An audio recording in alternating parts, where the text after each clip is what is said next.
gimana nih, Mas Koko? Iya, Pak, untuk peristiwa yang tadi, yang si tukang beca itu kejadiannya seperti apa sih, Pak? Jadi mungkin kronologi awal saja bahwa kejadian ini berawal dari permasalahan tanah sebenarnya.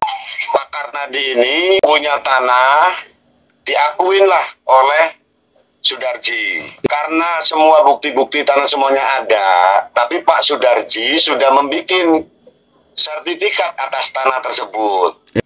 Merasa bahwa tanah ini adalah punya Pak Karnadi, dibangunlah gubuk-gubukan di depan itu untuk tempat-tempat, dan itu udah berlangsung lama. Ya hampir 30 tahun. Merasa memiliki tanah itu Pak siapa namanya, Pak? Namanya Pak Sudarji. Pak Sudarji itu apa buktinya bisa merebut lahan tanahnya dari Bapak yang punya milik tanah ini? Tiba-tiba Pak Sudarji itu punya tanah, sertifikat atas tanah tersebut. Kalau Pak Karnadi itu dia belum membuat surat tanah tersebut, tapi bukti letter C, bukti pajak itu atas nama Pak Karnadi semua. Karena merasa tanah ini milik Pak Karnadi, saksi jual beli dan lain-lainnya ada, ya. Dibangunlah gubuk-gubukan untuk tempat kayu, untuk tempat naro-naro lah padi, apa segala macam di situ. Ya. Tiba-tiba gubuk tersebut dirubuhkan karena merasa punya sertifikat. Dasarnya dia punya sertifikat apa, Pak? Nah, justru kita nggak tahu nih. Justru nanti kita akan gali lagi lebih lanjut. Gitu. Kita akan gali lagi lebih lanjut. Intinya ke sana. Kita nggak tahu tiba-tiba Pak Sudarji punya sertifikat atas tanah tersebut, kita nggak tahu. Dari kejadian itu, Pak Sudarji merekayasa pelaporan ke kepolisian. Atas dasar? Bahwa atas dasar luka sedikit akibat kejatuhan material kayu. Oh, karena ulahnya dia sendiri maksudnya?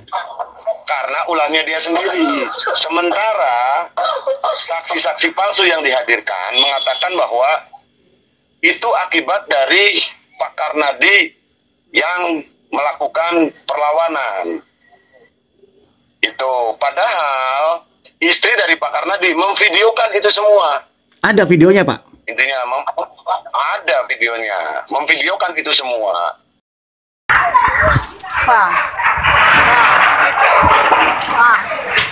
Darji ko. Apa video? Video. Video tak video balik. Video. Ayo. Boleh. Video. Video kak. Kayu bot jualan terka. Video Sendang. Sehingga diambillah saksi-saksi palsu yang tidak tahu kejadiannya. Apa sih, Pak, upaya-upaya yang akan nanti, langkah-langkah hukum yang akan Bapak perbuat? Ya, kita akan bongkar sesuai dengan fakta persidangan nantinya. Nanti tetap akan kita cecer kan, mereka apakah sesuai dengan fakta dan tidaknya di lapangan dalam hal ini. Karena kan udah jelas kalau dia bersaksi palsu, tuntutannya kan 7 tahun dalam hal ini. 7 tahun sampai 9 tahun, Pak? Ya, 7 tahun. Nah, mungkin ini Pak Karnadi juga ada di sini nih. Iya, mana? Halo, Pak Karnadi. Halo Pak Karnadi. Ini alhamdulillah sehat-sehat. Pulang ke rumah dalam keadaan lagi sakit, ya sakit jantung dalam hal ini. Artinya berarti ini kasus sudah menjadikan kerana kepolisian yang dimana nanti akan dipersidangkan, jelasnya kan gitu, Pak? Ya. Artinya ada penekanan-penekanan. Artinya masih ada penekanan-penekanan seperti itu yang dilakukan oleh kejaksaan. Intinya sih semua yang dituduhkan dalam kenyataan materi yang kemarin diajukan itu tidak sesuai semuanya. Intinya ke sana. Terus yang jadi pertanyaan, apa langkah hukum yang akan nanti diberikan kembali ketika ini semua tuduhan itu tidak benar, bahwa fitnah ini nggak benar? Apa yang langkah hukum yang akan diambil, Pak? Ya, ketika semuanya tidak terbukti dan terbukti bahwa mereka fitnah dalam hal ini, kita pasti akan melakukan upaya pelaporan atas tuduhan palsu dan fitnah. Intinya ke sana. Itu yang pertama dulu yang kita lakukan, sambil kita pun akan menelusur nih asal muasal dia memiliki tanah tersebut nantinya. Menurut Bapak itu menurut Bapak sendiri, apakah ada campur tangan mafia tanah atau aparat setempat, Pak, untuk menjadikan bahwa itu sertifikat? Menurut Bapak? Yang pertama, saya belum bisa jawab apapun, tapi mungkin ini sedikit apa namanya, sedikit fakta-fakta nih. Ternyata di sini saya melihat ada surat kesaksian jual beli. Dan orangnya masih hidup, Pak. Ini semua ternyata bukti-bukti yang dimiliki oleh klien saya terhadap kepemilikan tanah tersebut. Iya. Tanggal 2 Agustus 1991 semuanya masih lengkap di sini. Dan mungkin untuk ranah selanjutnya ya kita akan selidik nih, kok bisa terjadi Pak Sudarji memiliki sertifikat dalam hal ini. Iya. Padahal klien kami mempunyai insya Allah semua bukti yang ada. Sementara karena kasus yang bergulir adalah kasus penganiayaan, diduga penganiayaan dilakukan oleh klien kita, maka kita hadapin itu dulu, intinya ke sana. Jadi kita tidak mau melebar jauh dulu, kita tidak mau menduga-duga dulu, kita fokus aja pada pengadilan yang nanti akan digelar nantinya rencananya. Itu kira-kira kapan, Pak? Pengadilan itu akan digelar di mana dan kapan akan digelar? Pihak kejaksaan belum ngasih tahu jadwalnya, nanti beliau akan ngasih tahu ke kita sebagai PH-nya. Boleh nanti sampai tahu kita sempat datang juga, insya Allah bersama tim kita bakal hadir di sana. Saya malah pengen persidangan itu saya pengen live, biar masyarakat tahu. Terbuka ya, Pak ya? Terbuka dan live intinya sih. Dengan peristiwa yang ada, istri dari Pak Karnadi yang memang punya riwayat jantung, dia sakit-sakitan terus. Karena banyaklah rekayasa kepolisian agar Pak Karnadi ini dijebloskan di penjara. Itu. Pak, adapun tanda kutip saya nggak tahu nih punya hal apa. Gitu. Apa sih Pak harapannya? Apa sih harapannya untuk kemarin sampai sempat lihat videonya yang beredar itu adalah memohon untuk Luki Hakim dan Kang Deddy Mulyadi untuk meninjau peristiwa ini sehingga peristiwa ini menjadi terang benderang. Apa Pak harapannya, Pak? Jadi sebenarnya gini, Pak. Kenapa kami sendiri memviralkan permasalahan ini? Yang pertama, kasus ini bergulir lama. Hampir 1 tahun berjalan. Tapi pihak yang terkait, contoh pihak dari kepala desa tempat tinggalnya beliau, terus kemudian pihak dari kepolisian, tidak pernah yang namanya mencari fakta-fakta sebenarnya dalam hal ini. Ketika dihadapkan saksi-saksi, orang yang mengetahui ceritanya, itu diabaikan. Termasuk video yang memang dimiliki oleh kami, itu pun diabaikan. Bahkan kasus terus bergulir dalam hal ini. Itu.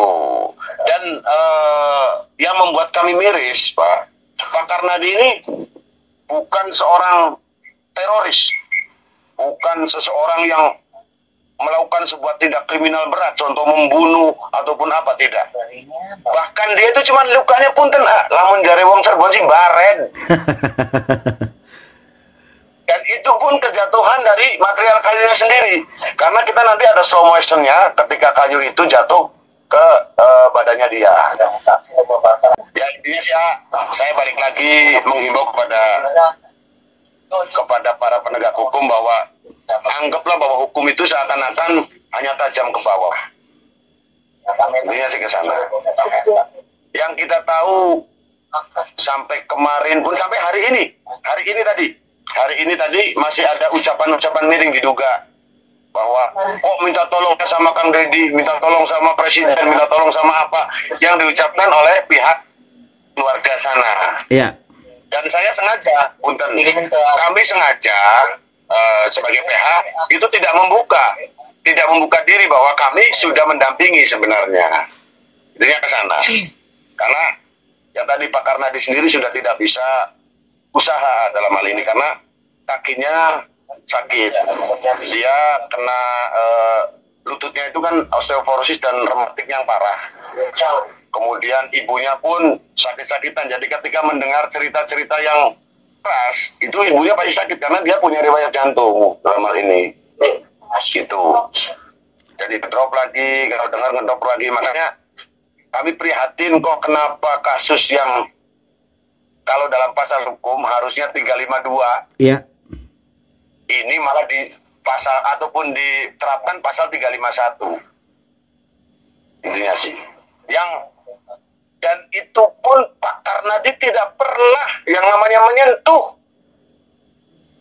pihak pelapor.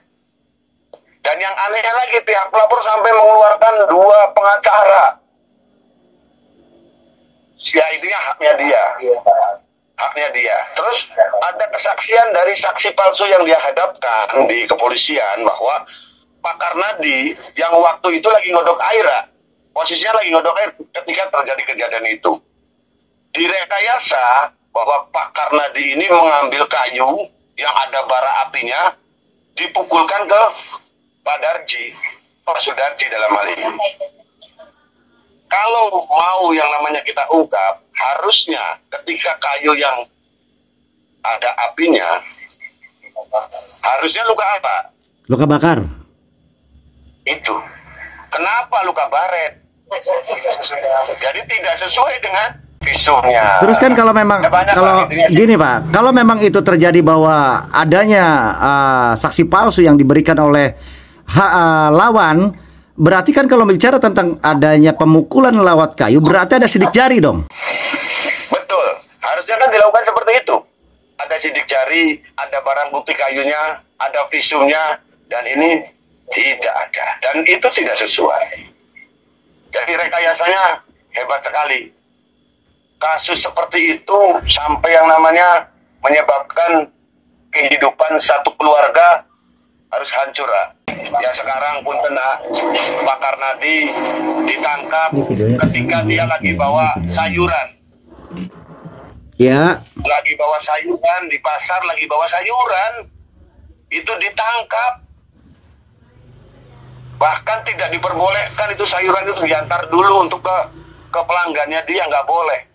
Kan kurang ajar seperti itu. Bapak kan sebagai kuasa hukumnya, pendampingnya Bapak ini yang disangka, diduga, difitnah dengan apa yang dilakukan tidak pernah dilakukan. Apa sih upaya yang akan nanti akan ditindaki? Itu pertanyaan terakhir.